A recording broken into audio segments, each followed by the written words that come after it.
এরকম যদি নোনা ইংলিশের বড়া হয় তাহলে কি আর কিছু লাগে। সবাইকে আসসালামু আলাইকুম। আশা করি সবাই ভালো আছেন, আল্লাহর রহমতে আপনাদের দোয়ায় আমিও ভালো আছি। ফার্স্টে এখানে আমার লাগবে হচ্ছে চাল কুমড়োর পাতা। এখানে ধুয়ে পরিষ্কার করে নিয়েছি। তারপরে এখানে লবণ পানিতে ভিজিয়ে দিব, যাতে করে সিদ্ধ করতেও না হয়, আবার সুতা দিয়েও না বাঁধতে হয়, তাহলে অনেক সুন্দর সফট হয়, এতে বড়াটা বানানো সুবিধা হয়। আর এখানে পাটা পুতা নেই, কী করবো, এখানে যে সেসুনি দিয়ে মরিচটা পিষে নিচ্ছি, তারপরে ভালো কাজ হয়েছে, দেখেন কত সুন্দর হয়েছে। আর এখানে আমি পেঁয়াজটা ভেজে হালকা রসুন পেঁয়াজ দিয়ে তারপরে নোনা ইলিশ দিয়ে আর বেশি করে মরিচ দিয়ে আমি কিন্তু বাগারটা করে নিচ্ছি। তারপরে এখানে পাতাটা দেখেন কত সুন্দর সফট হয়ে গেছে। আর এই পাতার মধ্যে এখন আমি ওই শুটকি লাড়াটা সুন্দর করে দিয়ে দিব।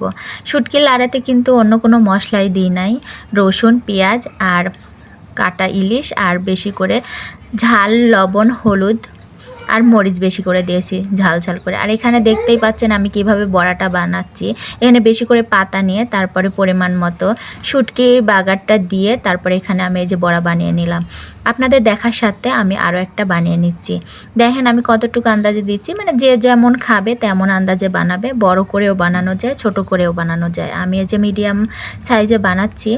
আর কি বলবো, এত মজা এই বড়াটা। আমি যে এখন ভয়েস দিচ্ছি, এডিটিং করছি, আমার কিন্তু খেতে লোভ লাগছে। আর এই ভিডিওটা ছিল কুরবানির ঈদের আগে, মানে কুরবানির মধ্যে বানানোর জন্য, খাওয়ার জন্য বানিয়ে রাখছিলাম বেশি করে।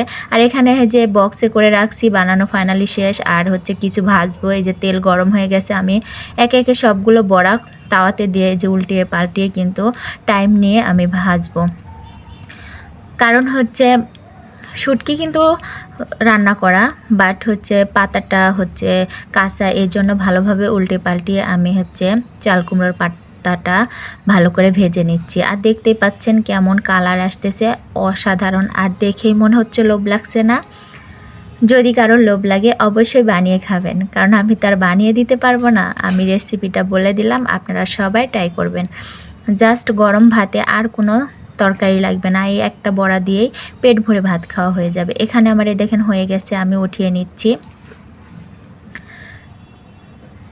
একে একে আমি সবগুলো বড়া উঠিয়ে নিচ্ছি, নিয়ে আমি বাকিগুলো এভাবে ভেজে নেব।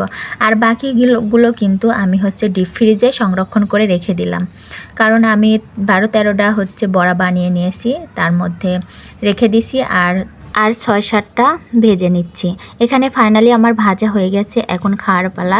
দেখলেই কি লোভ লাগছে? দেখেন তো কত ইয়ামি, কি মজার একটা বড়া, আর গরম ভাতে জাস্ট ওয়াও। আমার ভিডিও ভালো লাগলে আমার পেজের সাথেই থাকবেন এবং লাইক কমেন্ট শেয়ার করে দিবেন।